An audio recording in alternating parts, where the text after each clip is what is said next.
Hechos capítulo 4, versículo 32 nos dice la Escritura: y la multitud de los que habían creído eran de un corazón y un alma.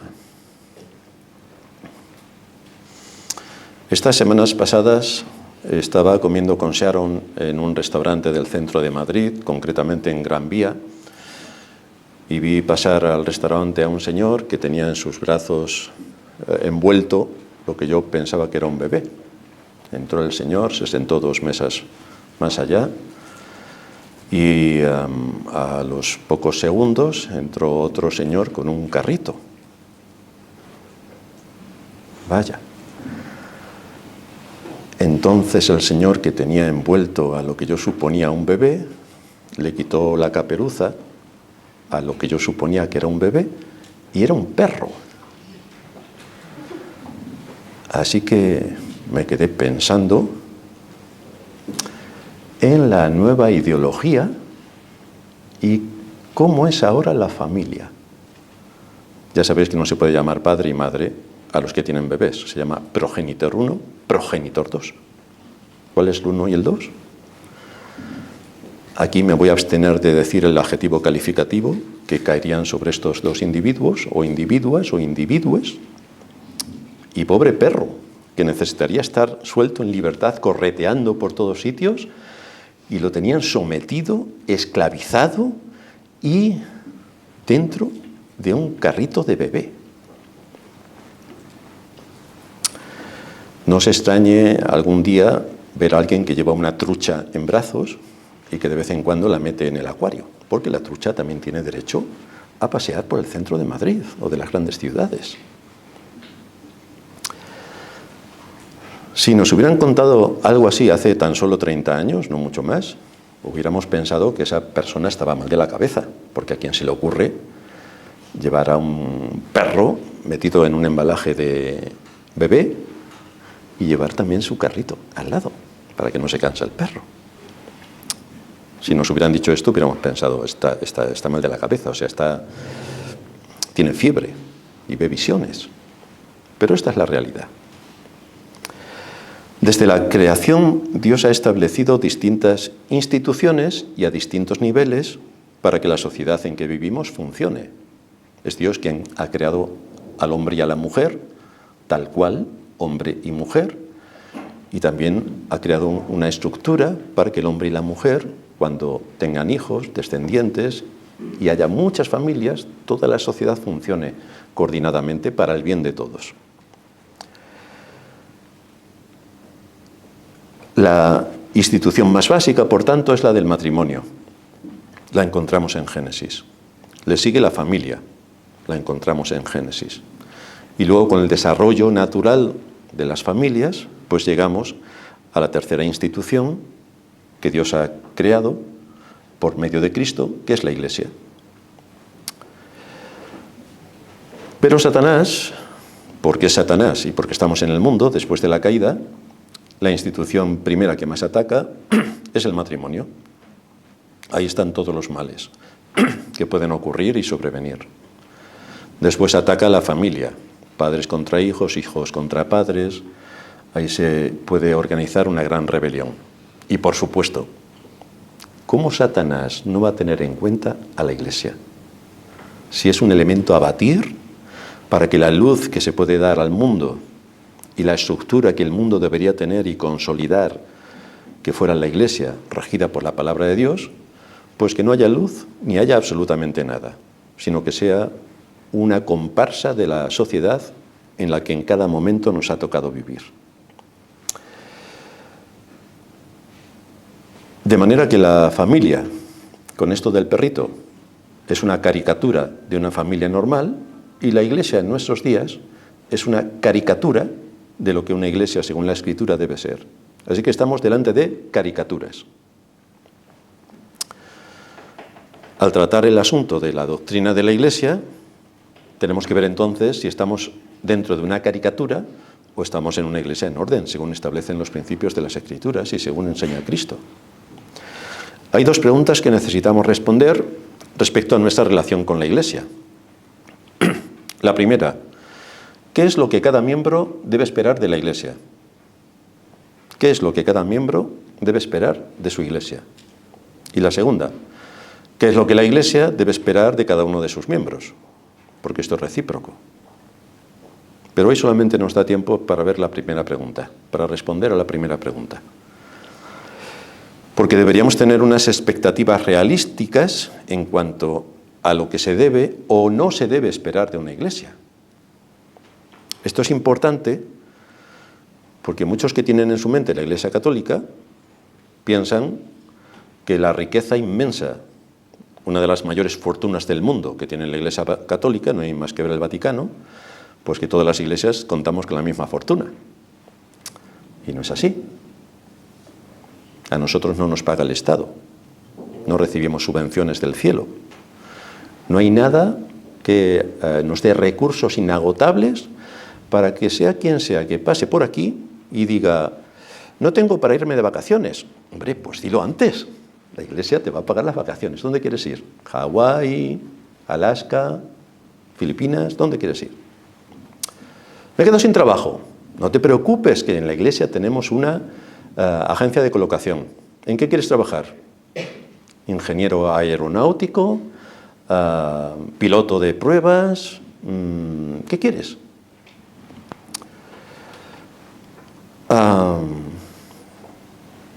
Anda, yo pensaba que como hoy era domingo me iban a invitar a comer.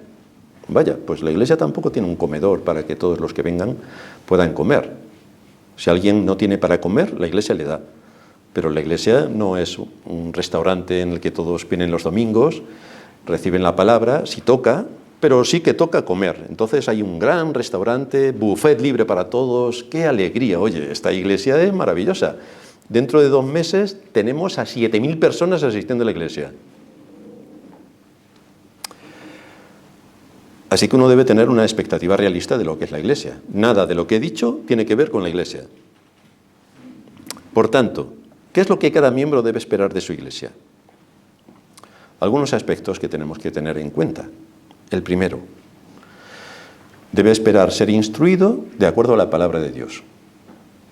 Esto parece evidente, pero queridos hermanos, en la mayoría de las iglesias esto no existe.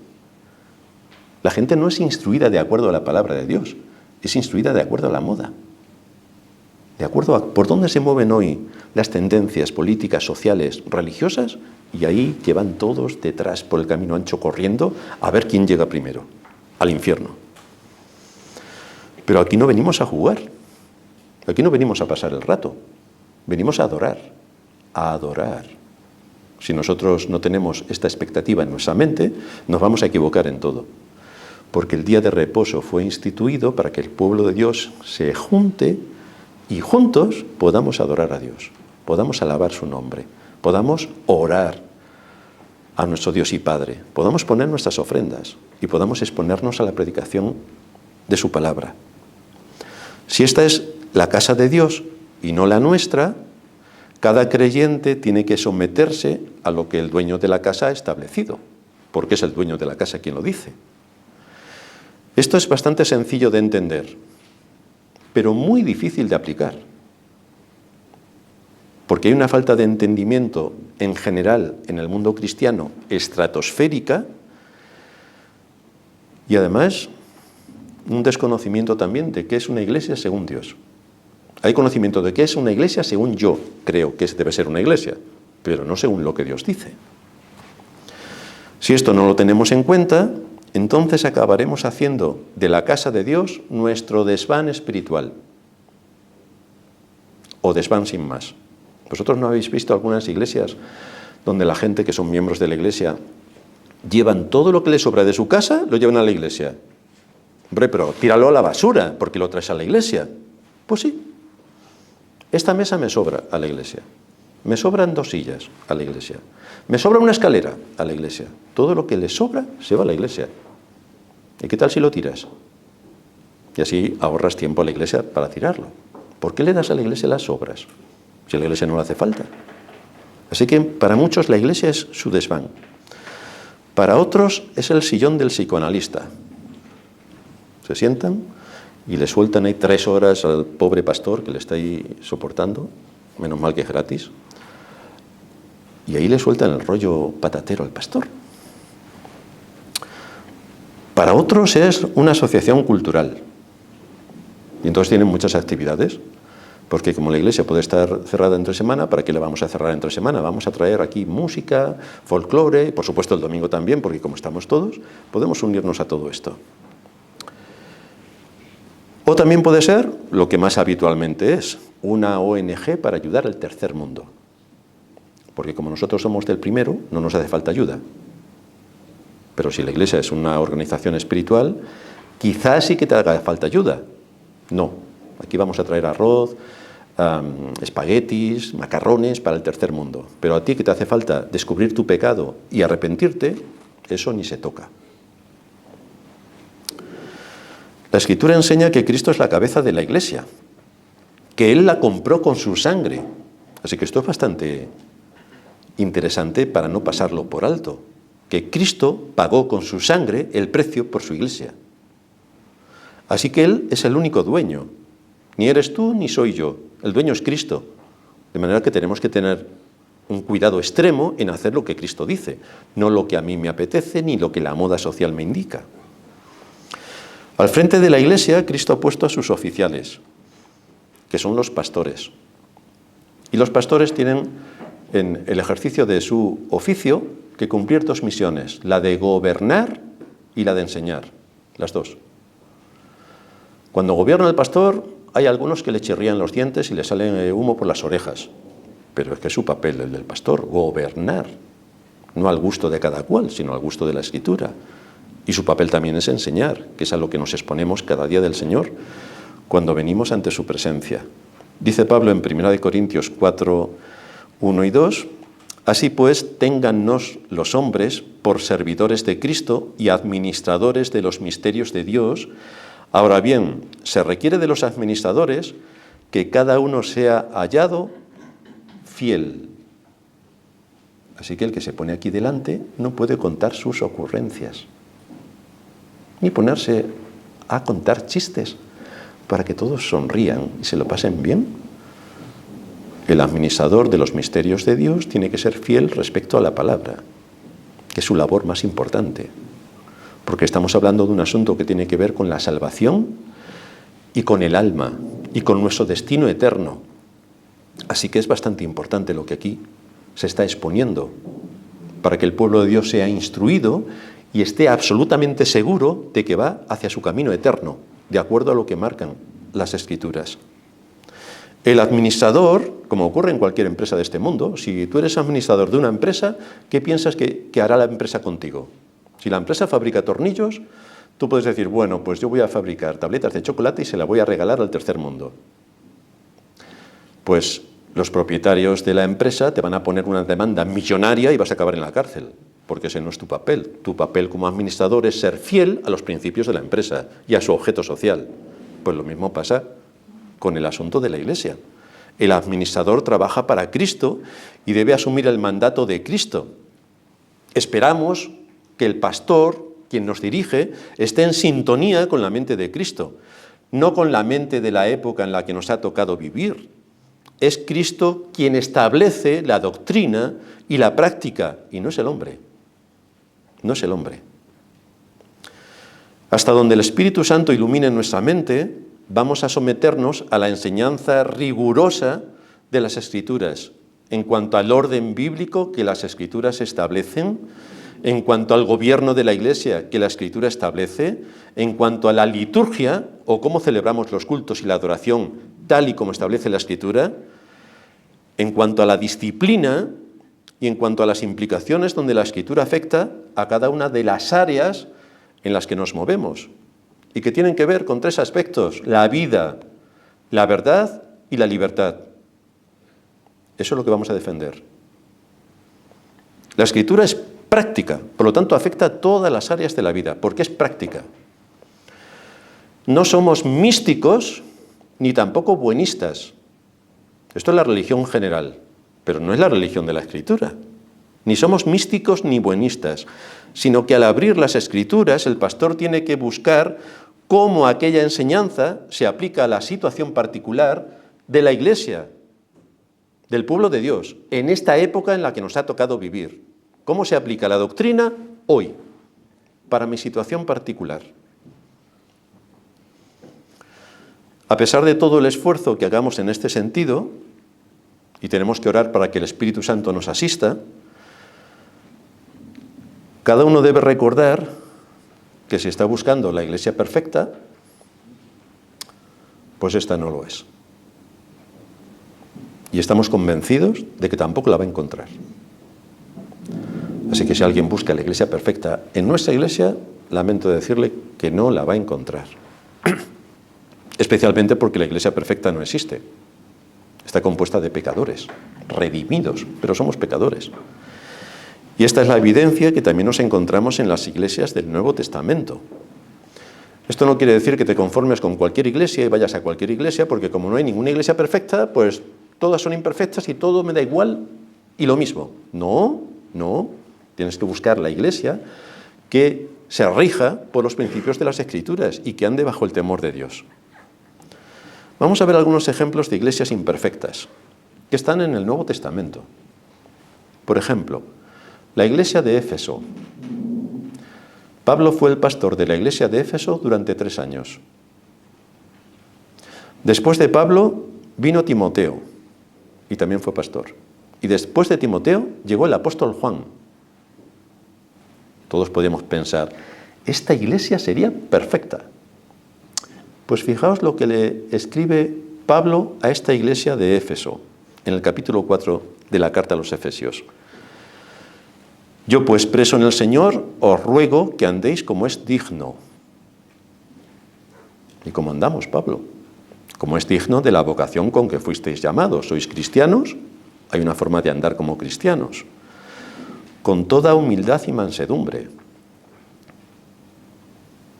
Soportándoos con paciencia los unos a los otros. Solícitos en guardar la unidad del Espíritu en el vínculo de la paz. Vaya exhortación que le da Pablo a la iglesia de Éfeso después de que él había sido pastor 3 años, luego Timoteo y luego el apóstol Juan. Pues fijaos lo que dice Pablo. Pablo les exhorta para que anden con humildad y mansedumbre. Uno puede decir, yo es que soy muy humilde. Veremos si cuando el pastor te corrige, sigues siendo humilde. Porque hay algunos que cuando han sido corregidos, vamos, Goliat a su lado era un bebé.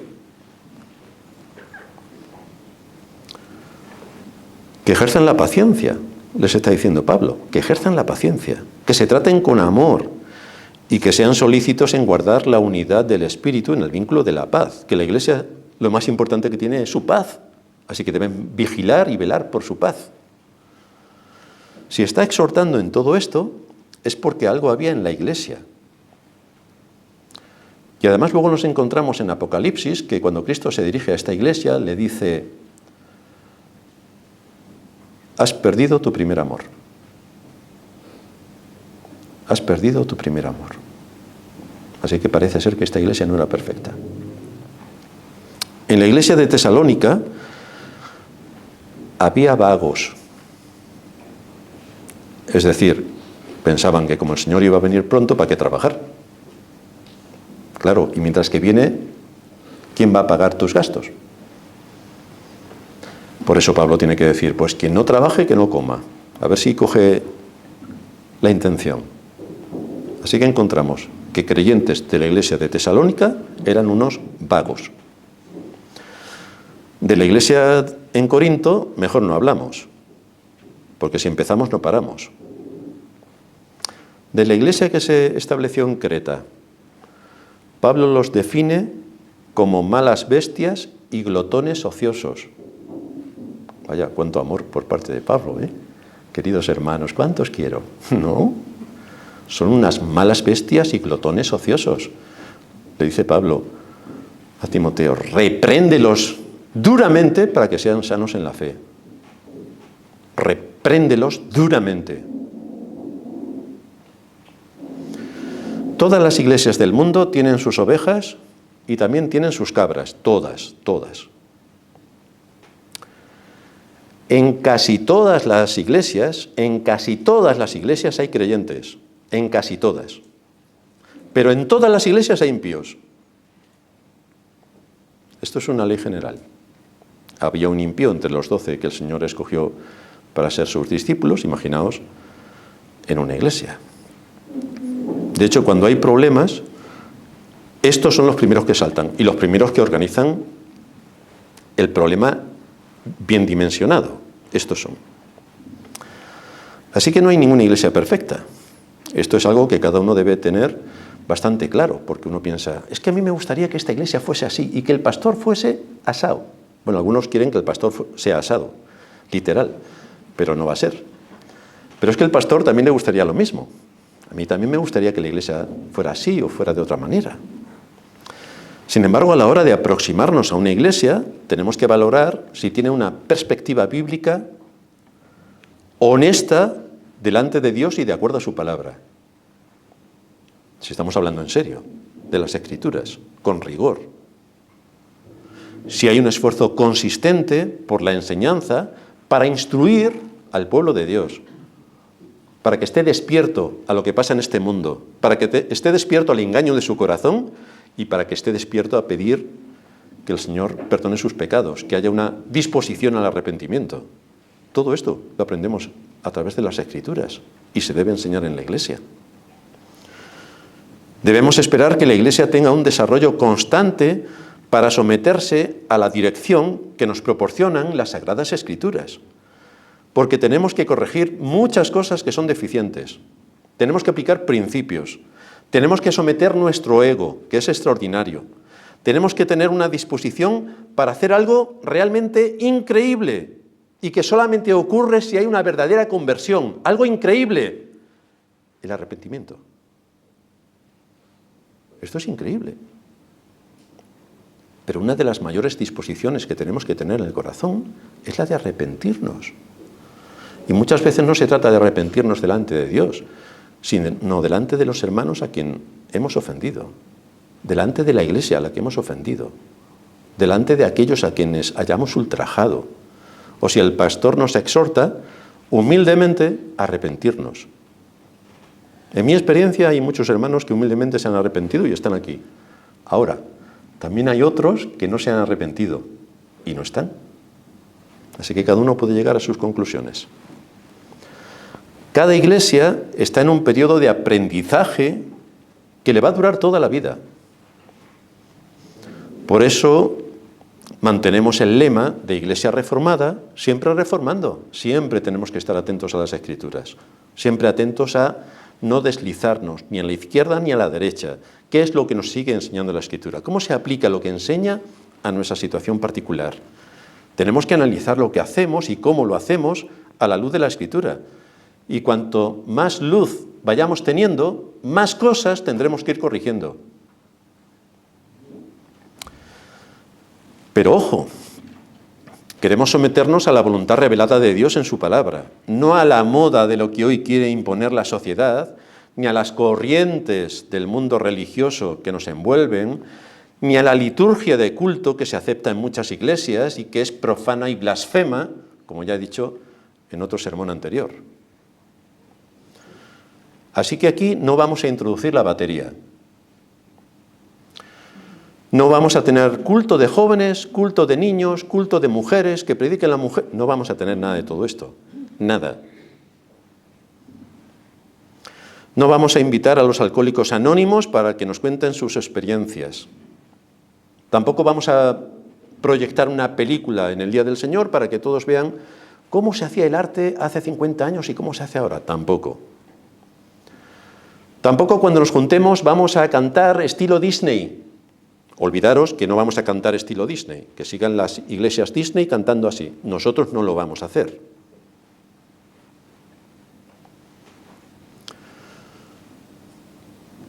Sabemos que hay quienes se llaman iglesias y hacen todas estas cosas, pero la Escritura es bastante consistente y severa con la adoración y con la formación del carácter de los creyentes, donde se nos enseña que debemos someternos a la palabra. Así que tenemos que buscar en la palabra si lo que hacemos está de acuerdo a la voluntad de Dios revelada o está de acuerdo a las modas de nuestra época. Entendemos que lo que demanda la gente es lo que impone la moda de hoy, pero nosotros queremos servir a Dios y someternos a su palabra no a los hombres ni a las modas, pero esto requiere que tengamos un estudio riguroso de la Escritura y que cuando se abran las Escrituras en el día del Señor, seamos serios con lo que enseña la Escritura. Esta disposición del corazón para vivir con un pie en el mundo y otro en la Iglesia ha sido constante a lo largo de la historia. El pueblo que se ha llamado creyente siempre ha ido de la mano con el paganismo. Y al final uno no sabe quién es pagano y quién es cristiano, porque hay una mezcla absoluta. Continuamente la Iglesia va a ser atacada y seducida por la corriente de este mundo. El asunto es si la Iglesia se deja seducir y arrastrar por la corriente de este mundo. Ese es el punto.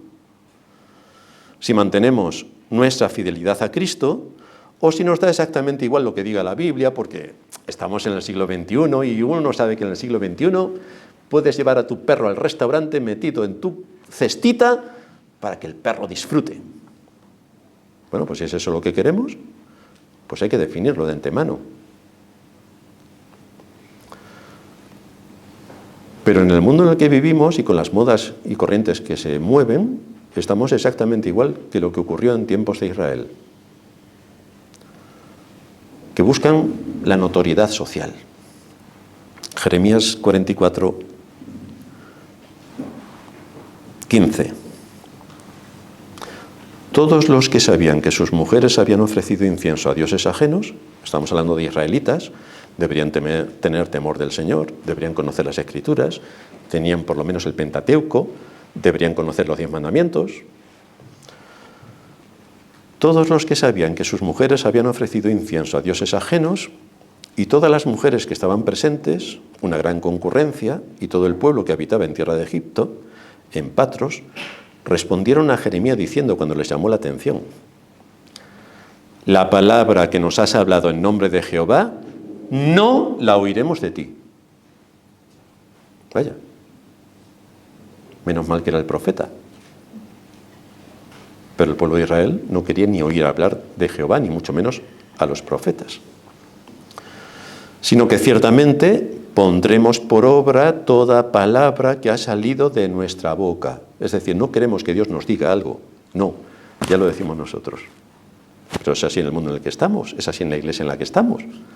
La cristiandad, quiero decir. Esto es lo que hace la cristiandad en la que vivimos. Es lo que sale de nuestra boca lo que vale, no lo que sale de la boca de Dios. Haremos lo que sale de nuestra boca para ofrecer incienso a la Reina del Cielo. Hoy en la cristiandad católica se llama Virgen María, pero es esta, la están aquí definiendo. Derramándole libaciones, como hemos hecho nosotros y nuestros padres, nuestros reyes y nuestros príncipes, todo el mundo estaba envuelto en esto. Y claro, ¿cómo se va a equivocar todo el mundo? Hoy todo el mundo le parecen bien los guays, ¿cómo se va a equivocar todo el mundo? En las ciudades de Judá y en las plazas de Jerusalén, y tuvimos abundancia de pan. Es decir, cuando hicimos todo esto, cuando éramos idólatras, cuando estábamos ofreciendo sacrificios a la Reina del Cielo,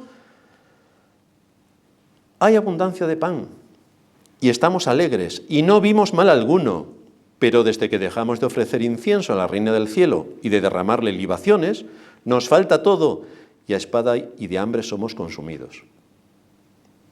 Así que como servir a Dios resulta que nos hace daño y viene todo en contra, pues servimos a la Reina del Cielo. Bienvenidos a la cristiandad del siglo XXI, porque es literalmente así lo que está pasando. Si queremos tener mucha gente en las iglesias, muchas actividades, mucha influencia social, pues sabemos cuál es el camino, y es el camino ancho. Lo único es que no es el camino que nos enseña la Escritura. Por tanto, no vamos a tomar el camino ancho, aunque nos quedemos solos. No vamos a tomar el camino ancho. Así que, en primer lugar, tienes derecho a ser instruido en la palabra de Dios, con todas estas variantes que hemos visto y casuística que nos muestra también la Escritura. En segundo lugar, tienes derecho a ser recibido con amor por parte de tus hermanos en la iglesia. Este también es otro de los derechos. Si Cristo te está añadiendo a esta iglesia, debes esperar ser recibido con alegría por parte de los miembros. Hace un par de semanas recibimos a un montón de hermanos que pasaron a la membresía. Pues estamos encantados y los recibimos con todo nuestro amor. Dice Pablo en Romanos 15:7, por tanto, recibíos los unos a los otros como también Cristo os recibió, para gloria de Dios. Así que esto es para edificación de la Iglesia. Esto es una alegría para la Iglesia, el ver cómo se añaden cada día los que han de ser salvos. En Hechos, por ejemplo, en Hechos 2 se convierten 3.000 personas. En Hechos 4 se convierten más de 5.000 personas. Todas se añaden a la Iglesia, la de Jerusalén, donde el pastor era Santiago, el hermano del Señor. No el apóstol Santiago, Santiago, a secas. Era una congregación grande. Y fijaos el matiz que nos da la Escritura en Hechos 4:32, el versículo que leíamos. Y la multitud de los que habían creído era de un corazón y un alma. Todos unidos. Había un corazón y un alma. Es decir, había un asentimiento de las doctrinas, un reconocimiento de la autoridad, y estaban todos en el mismo camino. Había firmeza en cuanto a la enseñanza. Y es también lo que debe haber en cualquier iglesia normal. Debe haber un mismo sentir en la enseñanza y un mismo espíritu en la adoración. Un mismo espíritu. Alabar a Dios y tener comunión los unos con los otros. Esto es una relación vertical y horizontal. Tenemos que tener una buena relación con Dios y una buena relación con los hermanos. Por eso nos dice Juan, el que no ama a su hermano, a quien ha visto, ¿cómo va a amar a Dios a quien no ha visto? Es imposible. Bueno, pues aunque esto lo dice Juan, algunos de los que ya no están entre nosotros afirmaban lo contrario. Pues nada, que sigan su camino. Cuando Cristo añade un miembro a la familia de la Iglesia, Él espera que la familia acoja al miembro de corazón. Y eso es lo que hacemos. Desea que esa persona sea atendida en todas aquellas cosas que pudieran ser necesarias. Y esto implica que el resto de los hermanos debemos esforzarnos en conocer a los miembros del cuerpo de Cristo y estar atentos a sus necesidades, especialmente a las espirituales. Pero si tuviera una necesidad física o material, también tenemos que ver en qué forma le podemos ayudar. No vamos a ayudar a los del tercer mundo porque no es nuestro papel, pero sí a los nuestros. A los nuestros les ayudamos. Pero esto no es una labor única del pastor, es una responsabilidad de todos los miembros, porque todos somos la Iglesia. Todos somos la Iglesia. Por supuesto que en la medida de nuestras posibilidades estaremos atentos a las necesidades de nuestros hermanos de la Iglesia. Es aquí donde tiene que estar nuestra atención, no en el tercer mundo, sino en cómo puedo ayudar a mi Iglesia. Tenemos que ayudar a todos, mayormente a la familia de la fe. Hombre, si tuviéramos 500 millones de euros al día que nos llueven del cielo, podríamos hacer muchas cosas. Pero todavía estamos muy lejos de eso. Así que tenemos que ayudar a la familia de la fe. Y la familia de la fe son los que se reúnen en nuestra Iglesia. Ahora bien, quien solicita la membresía debe de cumplir unos requisitos. Debe tener un buen testimonio, debe tener una creíble confesión de fe, debe estar de acuerdo al 100% con la confesión de fe de nuestra Iglesia, debe tener la disposición para someterse a la autoridad pastoral y aceptar la disciplina si llega el caso, debe asumir el deber de corregir lo deficiente, y todo esto lo tiene que hacer con un espíritu humilde. Humilde.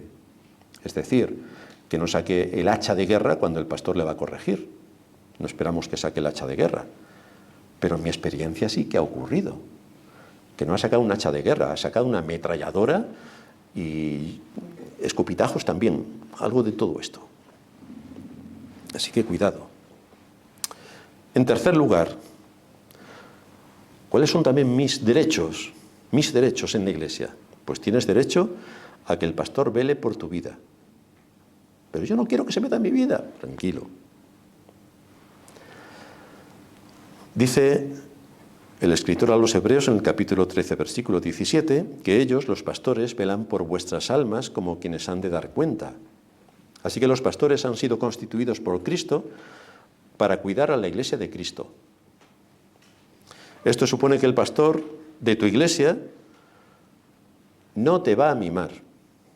Si alguien piensa que lo va a acunar por la noche para que duerma, le va a cantar una nana, o sea, que se olvide que eso no va a ocurrir. Pero sí te va a cuidar. Sí te va a cuidar.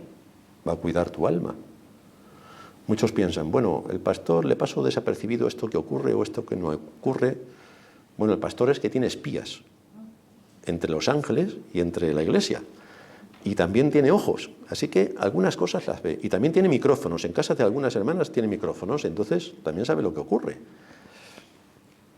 Por lo tanto, si el pastor es medianamente normal, se va a dar cuenta de muchas cosas sin que se lo digan. Así que va a trabajar en alentar el corazón, en atender ciertas necesidades espirituales, en velar para que andes por el camino recto y en cuidar de tu alma. Y esperamos entonces que, como un médico hace con su paciente, bueno, ahora los pacientes también le pegan a los médicos, pero vamos, en mi época había mucho respeto hacia los médicos. Pasa igual que ahora. En mi época también había mucho respeto a los pastores, ahora no. Pero nosotros, por la enseñanza que tenemos en las Escrituras, sabemos que tenemos que respetar a los médicos, tenemos que respetar a las personas que están en autoridad, tenemos que respetar a nuestros padres y tenemos que respetar a nuestros pastores, por principio bíblico.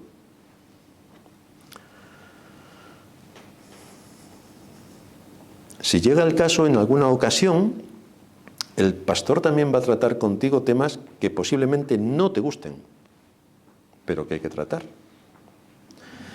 Debes estar claramente convencido antes de hacerte miembro. Lo siento para los que se han hecho miembro, que ya no hay vuelta atrás. Si vas a hacerte miembro, debes tener claro el tener una actitud correcta.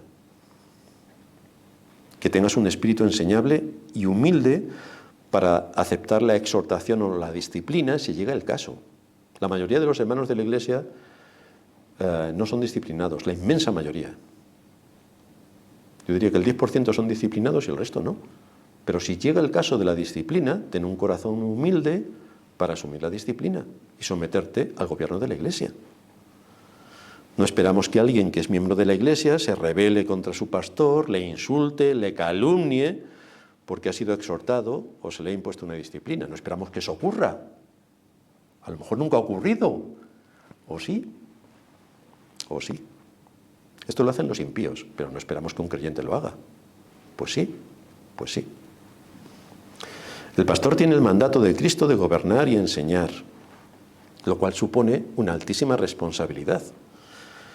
Ahora bien, si alguien que está dentro del pueblo de Dios no tiene un espíritu enseñable para someterse a su pastor, va a traer problemas graves a la Iglesia, va a provocar conflictos y con total seguridad va a ser disciplinado. Así que a nadie que se le pase por la imaginación de que puede salir indemne de esa situación, porque se le va a disciplinar. Los pastores deben supervisar la vida de sus ovejas y asegurarse de que se está entendiendo la doctrina y que se está entendiendo las aplicaciones, las implicaciones prácticas de la doctrina.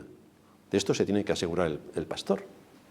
De que cuando leemos el capítulo de Jeremías 44, no vamos a pensar, bueno, qué malos eran aquellos judíos que le derramaban libaciones a la reina del cielo. Pero es que aquellos judíos y judías decían, las palabras que ha hablado el profeta no las vamos a escuchar. Entonces entendemos que la Iglesia no va a decir esto, sino que va a escuchar la palabra de Dios y va a saber cómo se aplica a su condición particular la enseñanza de la Escritura. Este es un asunto por el que siempre debemos orar, para que el Señor nos dé sabiduría, de forma que podamos entender cómo la doctrina se aplica a mi situación particular. Los que predicamos intentamos por todos los medios poner ejemplos para ver cómo esto se aplica o no se aplica. Pero es que a lo largo del sermón hay muchas aplicaciones que uno, si está un poco atento, ve que le afectan directamente, que hay cosas que tiene que cambiar, porque no están de acuerdo a la voluntad de Dios. La casuística es inmensa, y la casuística no se puede dar en un sermón, pero sí los principios generales y algunos ejemplos para que uno vea cuáles son las implicaciones que esto lleva. Si los miembros no se sujetan a su pastor, esto trae un perjuicio gravísimo para la Iglesia. Es como si en un reloj, alguna de las manecillas, alguna de las ruedecitas del reloj, del mecanismo, no está en su sitio. Pues el reloj no funciona. ¿Y qué pasa cuando en una iglesia algunos de los miembros son díscolos? Pues que tenemos todos un problema. Ahora bien, ¿esto significa que las ovejas deben someterse a todo al pastor? ¿Esto es lo que significa? Pues no, no significa esto. El pastor no tiene derecho a regular toda la vida de los creyentes, no tiene ningún derecho. Y todos sabemos que la obediencia ciega a los líderes, léase Sánchez, es de ser un tirano y solamente lo hacen las sectas. Esto no se puede hacer. Hebreos 20:28. Por tanto, mirad por vosotros y por todo el rebaño en que el Espíritu Santo os ha puesto por obispos para apacentar la iglesia del Señor, la cual él ganó por su propia sangre. Es la iglesia del Señor, ojo. Y el pastor tiene unos límites en los que no puede entrar. Puede dar sugerencias, pero luego cada uno debe tomar sus decisiones. El apóstol Pedro en la primera carta, capítulo 5, versículo 2. Apacentad la grey de Dios que está entre vosotros, cuidando de ella no por fuerza, sino voluntariamente, no por ganancia deshonesta, sino con ánimo pronto, no como teniendo señorío sobre los que están a vuestro cuidado, sino siendo ejemplos de la grey. Así que el pastor no se puede aprovechar de los hermanos. Tengo que pintar mi casa. ¿Cuántos voluntarios hay para venir a pintar mi casa? Luego tengo que limpiar la casa. ¿Cuántos voluntarios hay para limpiar mi casa? Luego tengo que cortar el césped del jardín. ¿Cuántos van a ir cada semana a cortar el césped de mi jardín? Hombre, si tenemos un pastor que hace esas cosas, hay que decirle que ahí está la puerta. Porque el pastor no puede abusar de esta manera de los hermanos. Por supuesto que no. Los pastores son siervos de Cristo y administradores de los misterios de Dios. Así que los pastores no tienen derecho a imponer sobre la conciencia de los hermanos sus puntos de vista particulares. Yo tengo mi punto de vista particular sobre muchos asuntos, evidentemente, y cada hermano tiene su punto de vista particular.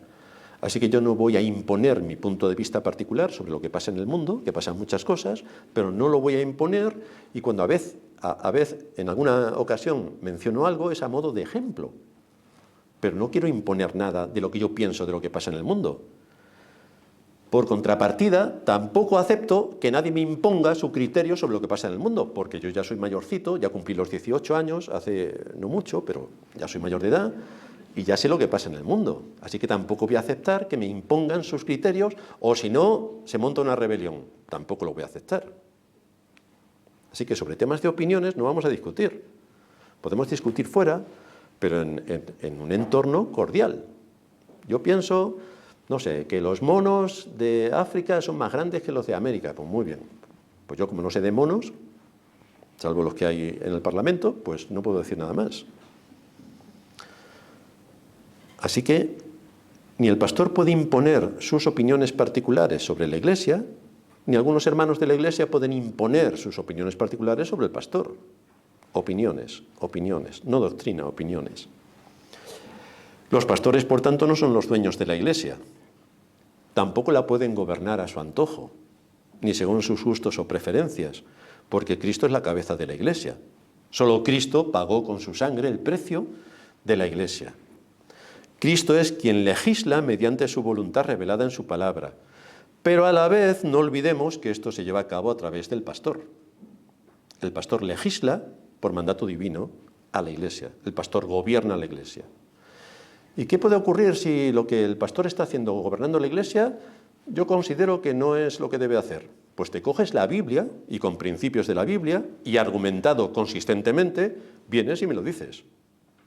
Pero lo que no puedes hacer es calumniar al pastor, levantar falso testimonio contra el pastor, murmurar contra el pastor, conspirar contra el pastor, sin acusaciones reales. Solamente porque a ti se te ocurre decir de todo lo que se te viene a la mente contra el pastor. Entonces, como ha pasado ya en el pasado, quien tal hace, pues se lleva una disciplina de campeonato, por listo. Por supuesto que todos nos podemos equivocar.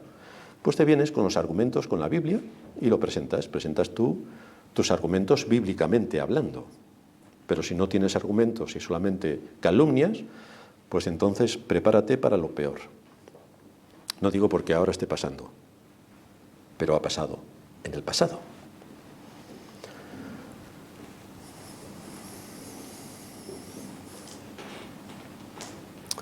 Así que cuando el pastor toma la palabra de Dios y actuando como Natán, con argumentos y principios bíblicos, evidencia un pecado con argumentos y principios bíblicos, entendemos que el miembro de la Iglesia no puede decir como las mujeres de Israel: la palabra que nos has hablado en nombre de Jehová no la oiremos de ti. Pero ¿cómo que no? Si soy el pastor. ¿Cómo que no? Es que aquí todos somos iguales. Bueno, ya empezamos con la matraca de los socialistas. Aquí no todos somos iguales, queridos hermanos. Ni aquí ni en ningún sitio. Somos todos iguales delante de Dios en el sentido de que Cristo dio su vida para llamar a su pueblo y salvar a su pueblo, independientemente de si somos blancos, negros, amarillos, europeos, americanos, independiente de todo eso, Cristo nos salvó. Pero luego, en el contexto de la Iglesia, hay una jerarquía. En el contexto del trabajo hay una jerarquía. En el contexto de la familia hay una jerarquía. Así que todos no somos iguales. Esperamos un corazón enseñable, que no dañe el testimonio de la Iglesia, que no viole las Escrituras y que entienda cuál es el papel que el miembro tiene y que el pastor tiene, que no es el mismo papel, no es el mismo. Si un testimonio como miembro de la Iglesia o aspirante a serlo afrenta a la palabra de Dios, afrenta a la Iglesia o causa división y tensiones, debe esperar ser reprendido por el pastor y debe esperar ser sometido a disciplina severa. Esto es lo que la Escritura contempla y literalmente así es lo que ocurre. En tercer lugar, algunos otros derechos que tienen los miembros de la Iglesia. Esto es como cuando, ya lo he comentado muchas veces, cuando los jóvenes están, los adolescentes, a ver si cumplo 18, a ver si cumplo 18. Cumplen 18, ya puedes ir a la cárcel. Pues esto es igual. Quiero ser miembro, quiero ser miembro. Ya eres miembro, ahora te puedo disciplinar. Pues tienes derecho a ser disciplinado. Esto es lo que cualquier ciudadano espera de sus gobernantes cuando hay alguien en la sociedad que altera la paz y actúa como un delincuente. Porque aquel que no está en orden con la Iglesia es que está afectando a toda la Iglesia. Y yo como miembro de la Iglesia no quiero que mi Iglesia sufra en su paz y en su unidad por un delincuente. No quiero que sufra la Iglesia. Quiero que la Iglesia funcione como Dios lo establece. Quiero trabajar en mi Iglesia. Quiero que la Iglesia sea luz y sea sal. Y quiero que todo funcione correctamente. Y cuando hay un elemento díscolo, pues tenemos un problema. Por eso, todo miembro de la Iglesia tiene derecho a ser disciplinado. También tiene derecho a ser corregido o alentado si tu vida presenta los síntomas de una decadencia espiritual y un alejamiento de Dios y de los medios de gracia que Dios ha provisto. También vas a ser alentado para andar en los caminos del Señor y volver a tu situación primitiva. Tienes derecho también a recibir la buena palabra de Dios, fruto del estudio y del trabajo que debe asumir el pastor, que es preparar los sermones y darte alimento. Cada día del Señor se da mucho alimento. Tienes derecho a que esto sea permanente, porque así te nutres de la palabra y sabes el mundo en el que vives y sabes el precio altísimo que se pagó por tu salvación. En cuarto lugar, tienes derecho a descubrir tus capacidades para el beneficio de la Iglesia.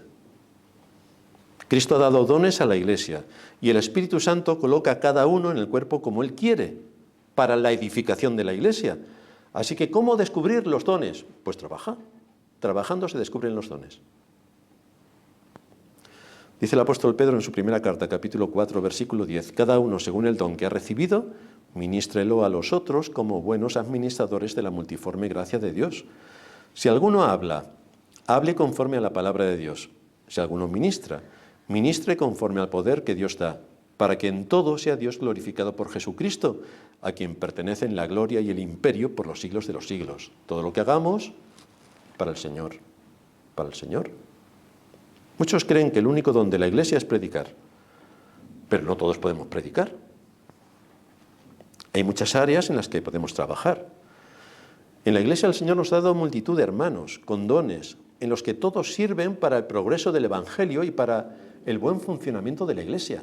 Muchos trabajan en muchas áreas para que todo funcione. La Iglesia crece de esta manera. La Iglesia tiene un alcance notable a través de las redes, a través del testimonio, gracias a hermanos que dedican mucho tiempo a esta labor.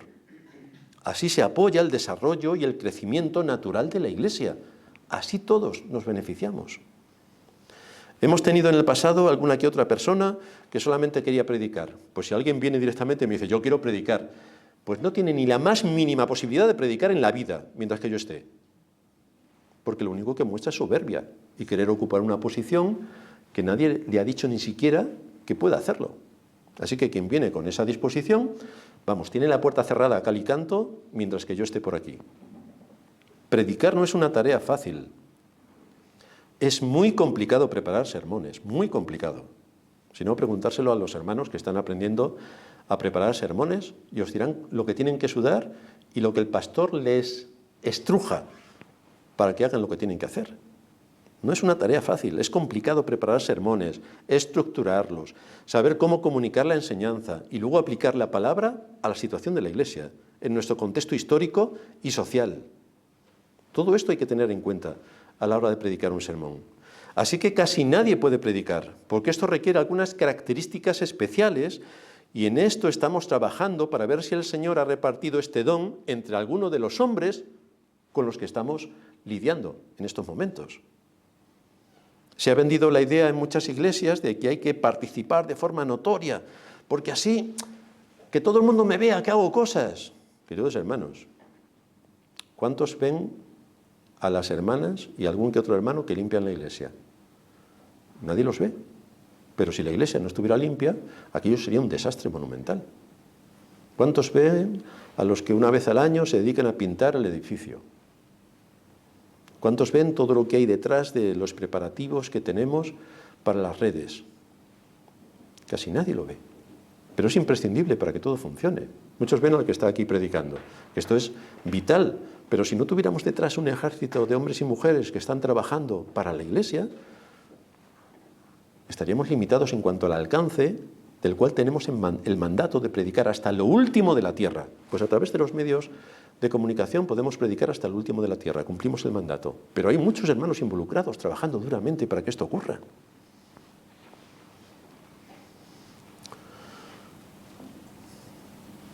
Por eso, Santiago, hablándonos de cuál es realmente todo nuestro papel que debemos tener en cuenta como Iglesia, nos dice Santiago 1:27, la religión pura y sin mácula delante de Dios el Padre, es esta.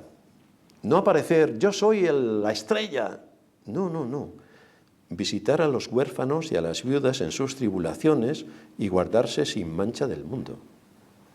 Nosotros no tenemos algunas hermanas viudas a las que tenemos que atender y huérfanos, gracias al Señor, no tenemos. Pero en aquellos tiempos había a cientos. Pues hay que cuidar de ellos. Es nuestro papel. Porque estaban sin ninguna atención. Y, por supuesto, guardarse sin mancha del mundo. Este es uno de nuestros principales objetivos. El mundo, por todos los medios, intenta inocular su veneno en nuestras conciencias y en nuestras vidas. Pues tenemos que identificar cómo nos quiere engañar, cómo nos quiere envenenar y cómo quiere alejarnos de Dios. La Iglesia no espera a que todo lo haga el pastor, sino que todos, trabajando coordinadamente, atendemos las necesidades que van surgiendo. ¿A qué conclusión nos lleva todo esto? Queridos hermanos, hacerse miembro de una iglesia es un matrimonio. Es un matrimonio. Donde tenemos que mantener la unidad del espíritu en el vínculo de la paz, como nos exhorta el apóstol Pablo. Recuerda que Cristo murió por su iglesia y esto tiene implicaciones severas, importantes. Si se atenta contra esto, si se atenta contra la Iglesia, se atenta contra la línea de flotación de la Iglesia, y quien tal hace acarrea juicio sobre sí. No se puede atentar gratuitamente contra la unidad de la Iglesia, su paz y su estabilidad, no se puede atentar. No son pocos los que han trabajado arduamente para que Satanás en este ámbito y en esta Iglesia intente llevarse su premio. Ya no están con nosotros, gracias a Dios, que ha arrancado el mal. Pero hay muchos que sirven a Satanás desde dentro de las iglesias, desuniendo a la iglesia, creando crispación en la iglesia, conspirando contra la iglesia. Pero esto es inaudito. Como no queremos tener un divorcio en el futuro, tenemos que conocernos mutuamente. Por eso en nuestros estatutos ponemos, si alguien quiere ser miembro de la iglesia y no viene de una iglesia hermana, tiene que pasar 2 años entre nosotros, que nos conozcamos. Tú conoces cómo somos nosotros y nosotros tenemos la oportunidad de conocerte a ti. En 2 años, más o menos, nos conocemos. También es cierto que en esos 2 años nos hemos equivocado con algunos, porque parecían y no eran. Así que también nos podemos equivocar. pero tenemos que poner los medios para no equivocarnos. Tenemos que asegurarnos de que tenemos una misma mente y un mismo corazón, que hay un mismo sentir, que tenemos una misma fe y un mismo Dios y Padre, y que vamos luchando y remando en el mismo sentido. Esto te va a llevar a estar confiado en que la Iglesia va a atender tu corazón, que vas a ser edificado en la verdad, que vas a poder crecer en gracia y en conocimiento delante de Dios y de los hombres, que vas a poder ser consolado en medio de tu aflicción, que vas a ser guiado hacia tu morada eterna, que vas a conocer más de Cristo, tu Señor, y que vas a poder servirle en el contexto que Él ha definido para formarte, y que desde allí la Iglesia pueda ser la luz del mundo a la que está llamada. Todo esto es lo que tenemos por medio de Cristo en la Iglesia. Así que tenemos que ser muy cuidadosos porque, como decía al principio, no estamos jugando, no venimos a entretenernos, venimos a cumplir una misión muy importante que Dios ha dado a la Iglesia, ser columna y baluarte de la verdad y proclamar esta verdad hasta lo último de la tierra. Y para eso tenemos que ser soldados firmes en nuestras convicciones y saber a qué nos ha llamado el Señor. Vamos a terminar en oración. Padre nuestro que estás en los cielos, te damos gracias por darnos en tu palabra todo lo que necesitamos para vivir en este mundo, para saber a qué reino pertenecemos, para saber en qué batalla tenemos que luchar, para saber a qué capitán tenemos que servir y para que todo lo que hagamos, mientras que estemos en este mundo, redunde en el beneficio de tu reino y en la extensión de ese reino por el cual luchamos. Te suplicamos que nos des aliento en medio de la batalla, que nos des luz para que nuestro entendimiento comprenda la gravedad del entorno que nos rodea y cómo tenemos que luchar por servirte y porque esta luz del Evangelio llegue hasta lo último de la tierra, para que alientes también nuestros corazones cuando en medio de las distintas batallas podamos caer en algún pecado, que nos sigas dando el don del arrepentimiento para venir delante de ti suplicando tu perdón y corrigiendo lo deficiente. Gracias por habernos dado a Cristo, nuestro Salvador, en quien tenemos el perdón de esos pecados. Ayúdanos en todo esto en Cristo Jesús, nuestro Señor, te lo suplicamos. Amén.